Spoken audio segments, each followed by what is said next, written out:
விநாயகரை வணங்குவதற்கு ஏற்ற நாட்கள். விநாயகரை தினமும் எந்த நேரத்திலும் வணங்கலாம். என்றாலும் அவரை குறிப்பிட்ட நாட்களில் வணங்குவதன் மூலம் அவரின் அன்பை பெறலாம். வெள்ளிக்கிழமை, சதுர்த்தி திதி, மார்கழி மாத வளர்பிறை சஷ்டி ஆகிய நாட்களில் விரதமிருந்து அவரை வழிபட்டால் அனைத்து விதமான பேறுகளை பெறலாம். விநாயகரை அவிட்ட நட்சத்திரத்தன்று நெல் பொரியால் அர்ச்சனை, அபிஷேகங்கள் செய்து வணங்குவதுடன் ஏழை பெண்களுக்கு முடிந்தவரை தானங்கள் செய்தால் திருமண தடைகள் நீங்கி நல்வாழ்வு அமையும். அவிட்ட நட்சத்திரத்தன்று வன்னி மரத்தடியில் வீற்றிருக்கும் விநாயகருக்கு பொரியை நைவேத்தியமாக படைத்து அதை குழந்தைகளுக்கு கொடுத்து வந்தால் தொழிலில் நல்ல லாபம் அடையலாம். விநாயகருக்கு பால் அபிஷேகம் செய்து அந்த பாலை அருந்திவிட்டு எந்த ஒரு இடத்திற்கும் சென்றால் அங்கு உணர்ச்சி வசப்படாமல் இருக்க முடியும். சென்ற வேளையில் வெற்றி உண்டாகும். ஆசைப்பட்ட இல்லற வாழ்க்கை அமைய பார்வதி தேவி கடைபிடித்த விரதம். உத்திரட்டாதி நட்சத்திரத்தில் தேங்காய் எண்ணெய், நல்லெண்ணெய், இலுப்பை எண்ணெய், விளக்கெண்ணெய், பசுநெய் ஆகிய 5 வகை எண்ணெய்களால் பஞ்சதீபம் ஏற்றி விநாயகரை வழிபட்டால் பெண்கள் ஆசைப்பட்டபடி இல்லற வாழ்க்கை அமையும். செய்யும் தொழில் செழிப்பாக இருக்கும். பூச நட்சத்திரத்தன்று விநாயகருக்கு அன்னாபிஷேகம் செய்து வழிபட்டால் விளைச்சல் பெருகி விவசாயம் தழைக்கும். உறவினர்கள் மனமகிழ்ந்து உதவி புரிவார்கள். மூல நட்சத்திரத்தன்று விநாயகருக்கு பால்கோவாவை நைவேத்தியமாக படைத்தால் பதவி மாற்றம், இடமாற்றம் போன்றவை நடக்கும். திருவாதிரை நட்சத்திரத்தன்று விநாயகருக்கு கோதுமையால் செய்யப்பட்ட அல்வாவை படைத்து வணங்கி வந்தால் அபாண்டமாக பழி சுமத்தப்பட்டு பதவியை இழந்தவர்கள் மீண்டும் இழந்த பதவியையும் மன நிம்மதியையும் பெறுவார்கள். செவ்வாய்க்கிழமைகளில் வரும் சங்கடகர சதுர்த்தி சனி பிரதோஷத்தை போல் மிகவும் சிறப்பான ஒன்றாக கருதப்படுகிறது. இந்த விரதத்தை பார்வதி தேவியிலிருந்து பஞ்ச பாண்டவர்கள் வரை கடைபிடித்துள்ளனர். சிவபெருமானும் இந்த விரதம் இருந்துள்ளார். விநாயகர் சதுர்த்தி விரத தினத்தன்று விநாயகர் அகவல், விநாயகர் காயத்ரி போன்றவற்றை பாராயணம் செய்து பயன்பெறலாம். மிக முக்கியமான விநாயகர் சுக்கிரவார விரதம். நல்லவற்றை மட்டும் செய்து தீய செயல்களை ஒடுக்க வேண்டுமானால் பட்டினி கிடக்க வேண்டும் அல்லது உணவை குறைக்க வேண்டும். இதற்காகவே விரதங்கள் ஏற்படுத்தப்பட்டன. அதிலும் விநாயகருக்கு இருக்கும் விரதங்களுள் விநாயக சுக்கிரவார விரதம் மிக முக்கியமானதாகும். முதலில் இந்த விரதத்தை தொடங்குபவர்கள் வைகாசி மாதம் தொடங்க வேண்டும். உங்கள் வாழ்நாள் முழுவதும் இந்த விரதத்தை கடைபிடித்தால் விநாயகரின் அருள் கிடைக்கும் என்பது ஐதீகம். மழலை செல்வம் கிடைக்க இந்த கணேச பஞ்சரத்தினம் படியுங்கள். விநாயக சதுர்த்தி அன்று விநாயகரை போற்றி வழிபடுவதற்கு ஆதிசங்கரர் பாடிய கணேச பஞ்சரத்தினத்தின் பொருளை தொகுத்து வழங்கி இருக்கிறோம். படியுங்கள், பலன் பெறுங்கள்.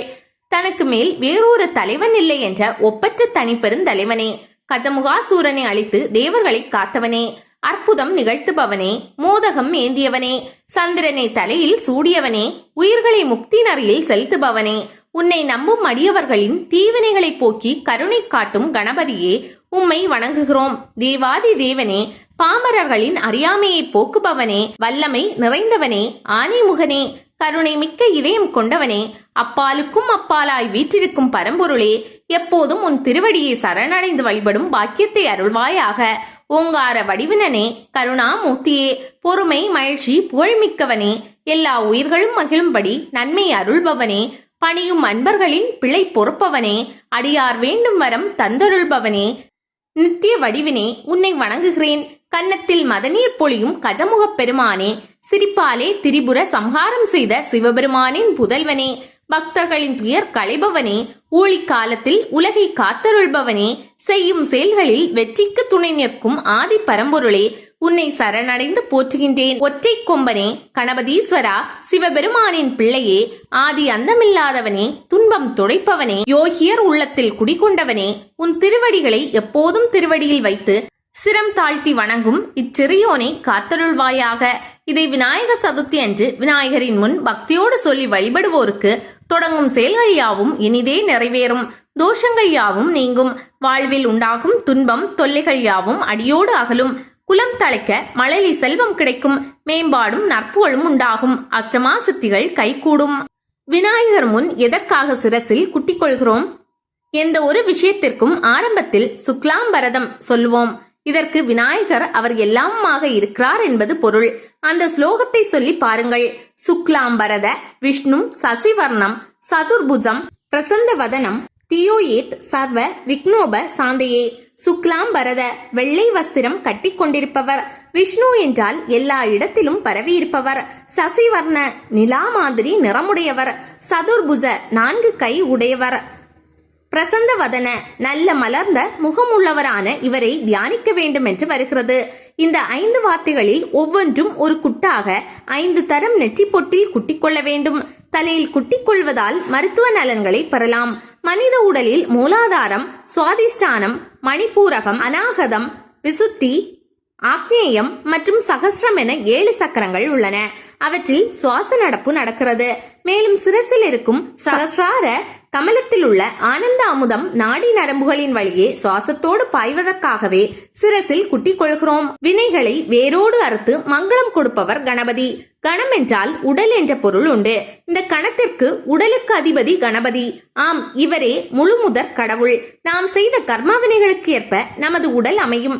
மனித உடலில் அவன் செய்த வினைப்பதிவுகள் அனைத்தும் மூலாதார சக்கரம் என்று சொல்கின்ற முதல் சக்கரத்தில் பதிந்துள்ளது. அதற்கு நாயகன் விநாயகர் ஆவார். வினைகளுக்கு நாயகன் விநாயகன். மனிதனுடைய வெவ்வேறு வினைகளை வேரோடு அறுத்து மங்களத்தை கொடுப்பவர் விநாயகர் ஒருவரே. ஆறாதார சக்கரத்தில் மூலாதாரமாய் கணபதி. மனித உடல் ஓர் அற்புத இறை சக்தியை உள்ளடக்கிய பெட்டகம். இந்த உடல் உள்ளுறுப்புகளை இயக்குவது வெவ்வேறு சக்கரமாகும். முக்கியமாக 6 ஆதார சக்கரங்களை நம் முன்னோர் வழிவந்த சித்தர்கள் கோடிட்டு காட்டியுள்ளனர். இதில் எல்லா சக்கரத்திற்கும் மூல ஆதார சக்கரமாக முதல் சக்கரம் இருக்கிறது. அதற்கு தலைவர் கணபதி. இவர் பச்சை கொடி காட்டினால்தான் நாம் அடுத்தடுத்த சக்கரத்திற்கு செல்ல முடியும்.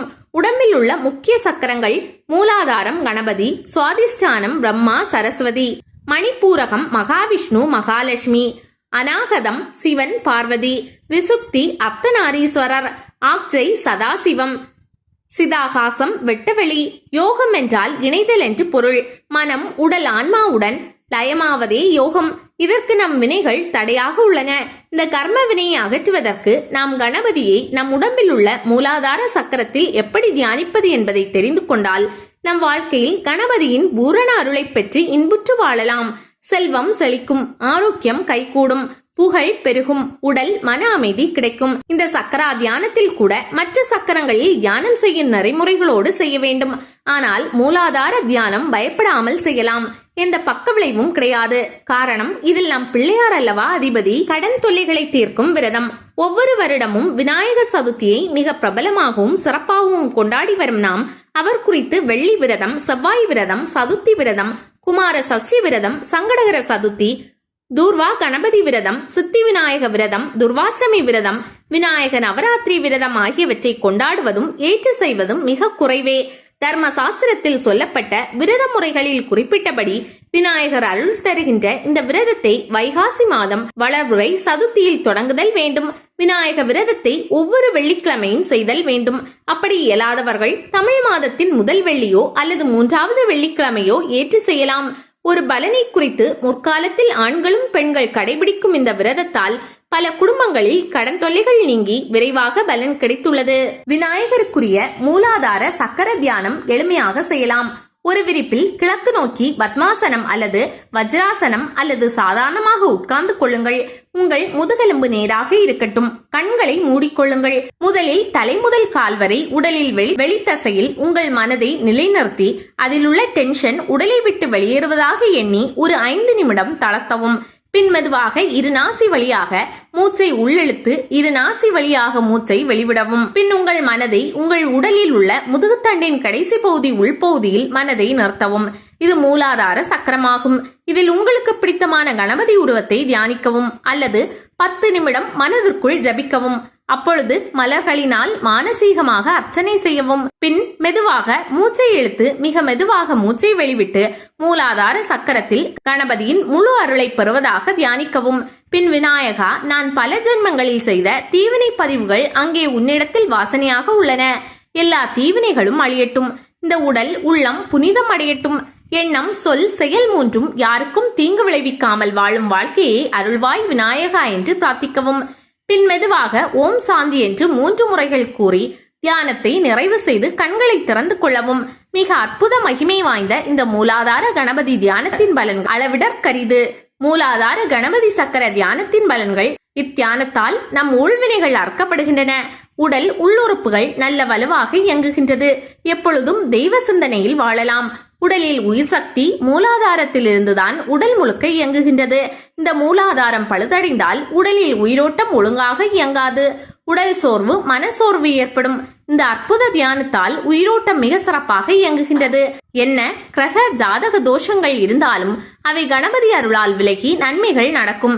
இத்தியானத்தை அமாவாசை அன்று அதிகாலை 4 மணி முதல் 5 மணிக்குள் செய்து தொடர்ந்து இதுபோல் பௌர்ணமி வரை காலை 4 மணி முதல் 5 மணி வரை நெய் விளக்கு ஏற்றி கணபதி திருவுருவப்படம் முன் செய்தால் நினைத்த காரியம் கைகூடும். நம் கர்ம வினைகள் நீங்கும், மங்கள வாழ்வு வாழலாம். விநாயகர் முக்கிய தகவல்கள்.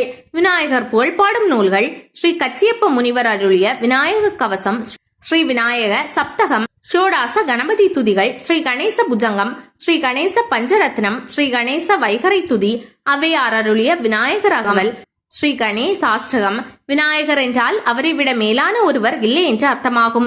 இந்து, முஸ்லிம், கிறிஸ்தவர்கள் ஆகிய மூவரும் போற்றி வணங்குகின்ற விநாயகர் புதுச்சேரியில் உள்ள மணக்குள விநாயகர் ஆவார். காரைக்காலினை சேர்ந்த தாமாங்குடி கிராமத்தில் உள்ள விநாயகர் கோவிலில் பெரிதும் சிறிதுமாய் 2 விநாயகர் திருவுருவங்கள் உள்ளன. ஒன்று பிரெஞ்சு விநாயகர், மற்றொன்று இங்கிலீஷ் விநாயகர். விநாயக சதுர்த்தி விழா மராட்டியத்திலும் ஆந்திராவிலும் 11 நாட்கள் வழிபாடாக கொண்டாடப்படுகின்றது. பிள்ளையாருக்கு ஞான கொழுந்து என்றொரு பெயருண்டு. ஞானத்தை அருள்வதற்காக விநாயகர் அரச மரத்தடியில் அமர்ந்துள்ளார். மராட்டியத்தில் தேங்காய்களை உடைத்து விநாயகருக்கு அர்ச்சனை செய்து பக்தர்களுக்கு வழங்குகின்றார்கள். மணிப்பூர் மாநிலத்தில் மைரி என்னும் மக்கள் மூங்கில் அரிசியை கணபதிக்கு நிவேதனம் செய்து வழிபாடு செய்கின்றனர். சென்னை தியாகராய நகரில் ஆக்ஸ்போர்டு பள்ளி வளாகத்தில் சித்தி சக்தியுடன் 10 தலை கொண்ட வலஞ்சுழி விநாயகர் உள்ளார். எகிப்தில் உள்ள விநாயகர் ஒருவர் இருக்கின்றார். இவர் தமது கையில் சாவி வைத்து இருக்கின்றார். தம்மை வழிபாடு செய்பவர்களுக்கு இவர் சொர்க்கத்தின் வாசலை திறந்து விடுவார் என்னும் நம்பிக்கை மக்களிடம் உள்ளது. வைணவ கோவில்களில் அமைக்கப்பட்டுள்ள விநாயகர் தும்பிக்கை ஆழ்வார் என்று அழைக்கப்படுகின்றார். கணபதிக்கும் சனீஸ்வரனுக்கும் பிரியமானது வன்னிமரம். எனவே வன்னிமர இலைகளால் விநாயக பெருமானை வழிபட்டால் சனி பகவான் தொல்லைகள் நீங்கும். கணபதி வழிபாடு என்பது காணாபத்தியம் என்று அழைக்கப்படுகிறது. இது ஆதிசங்கரர் சிறப்பித்த வழிபாடு ஆகும். விநாயக பெருமான் சித்தி புத்தி என்ற தம் மனைவியர் மூலம் உருவாக்கியவர்தான் சந்தோஷி மாதா ஆவார். சுக்லாம் பரதம் விஷ்ணு சசிவர்ணம் சதுர்புஜம் என்று தொடங்கும் பிரபலமான விநாயகர் துதி இடம்பெறுவது விஷ்ணு சகஸ்ரநாமத்தின் தொடக்கத்தில்தான். இந்த துதி பல்வேறு பூஜைகளுக்கும் நியமங்களுக்கும் தொடக்கத்தில் சொல்லப்படுகின்றது. விக்னம் என்றால் கஷ்டம், கஷ்டங்களை அகற்றுபவர் என்பதால் விக்னேஸ்வரர் என்கிற பெயர் விநாயகருக்கு ஏற்பட்டது. விநாயகர் 5 கரங்களை கொண்டு விளங்குவதனால் ஐங்கரன் என்று அழைக்கப்படுகின்றார். அசோகர் காலத்தில் அவர் மகள் சாருமதி நேபாளத்தில் விநாயகருக்கு கோவில் கட்டினார். புத்தர்கள் விநாயக வழிபாடு செய்கின்றார்கள். விநாயக சதுர்த்தியை தொடர்ந்து 9 நாள் விநாயக விரதம் இருந்து வணங்குதல் விநாயக நவராத்திரி எனப்படும்.